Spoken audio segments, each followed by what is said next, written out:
So we also are going to look at confidence intervals today because those are used for statistics quite frequently, and they're showing what the likelihood is that your data falls into a certain range of values. And so we're going to look at those. They look a lot like what we just did with the tolerances, and we'll learn more about the concept of confidence intervals in statistics, but for now we want to focus on the calculations so that those don't hang you up later. Okay, so we want to find the lower and the upper limit for this confidence interval. It says round to the nearest hundredth. We're going to do this at the end.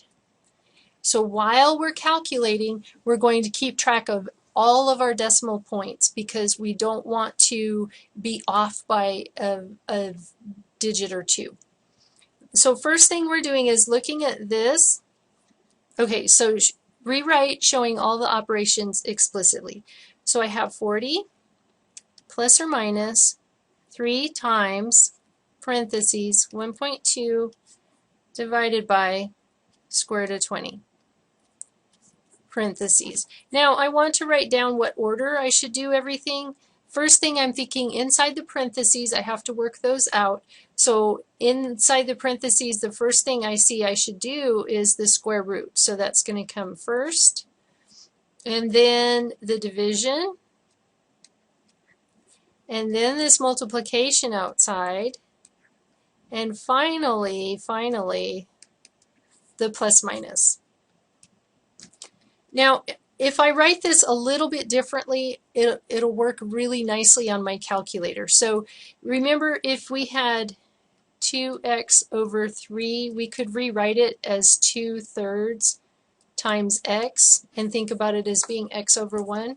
We're going to use an idea like that here. If I have 1.2 over the square root of 20, I can rewrite it as 1.2 over 1 times 1 over the square root of 20. So when I do that, if I multiply, remember when we multiply fractions, we multiply straight across. So this would multiply back out to get what I started with. So if it looks odd to you, it is, but it's backwards of multiplying fractions. And as long as it really multiplies out, it's equivalent. And it's helpful because we can do that 1 over square root of 20 on the calculator really easily. So I want to list it that way. So it's going to be like 1.2 times 1 over square root of 20. And that's what I'm going to think about for inside my parentheses. So let's write it out that way. So when I do the operations, I'm starting with 40 plus or minus 3 times, and then here's where I've rewritten. So it's going to be 1.2 times 1 over square root of 20.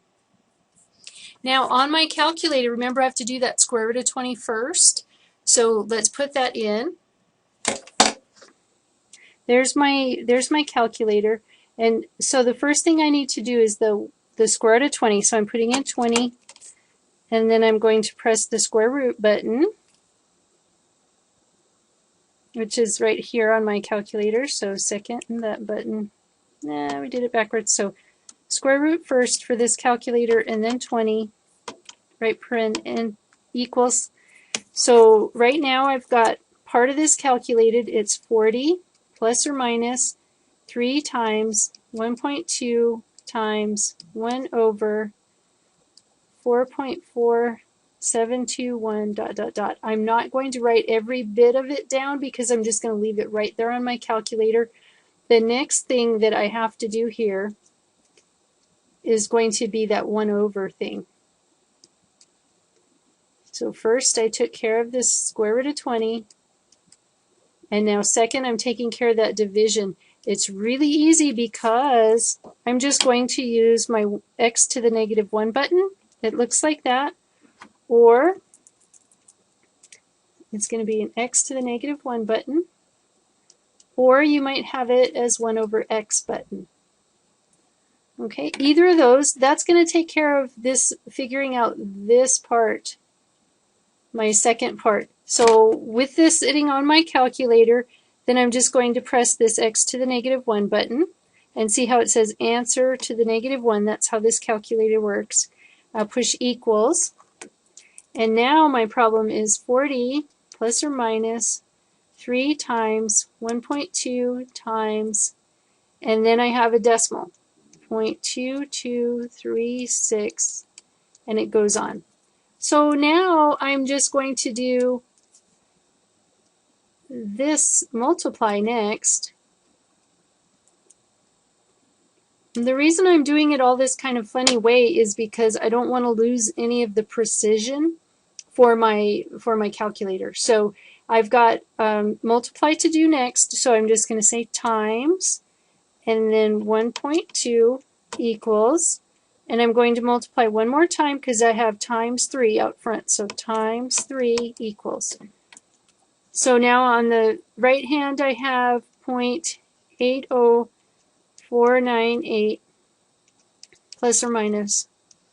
All right. Now I'm to the point where I want to round it. So finally I will round at this step. Not before. Make sure you don't round before this. And so I'm going to round to the nearest hundredth, which will be that position, which means that my new number is, I'm going to have 40 plus or minus, and then my new number is 0.80. Okay, remember what that plus or minus means. I'm almost finished. So I can do 40 plus 0.80 or 40 minus 0.80. When I add it, I get 40.8. When I subtract it, I get 39.2.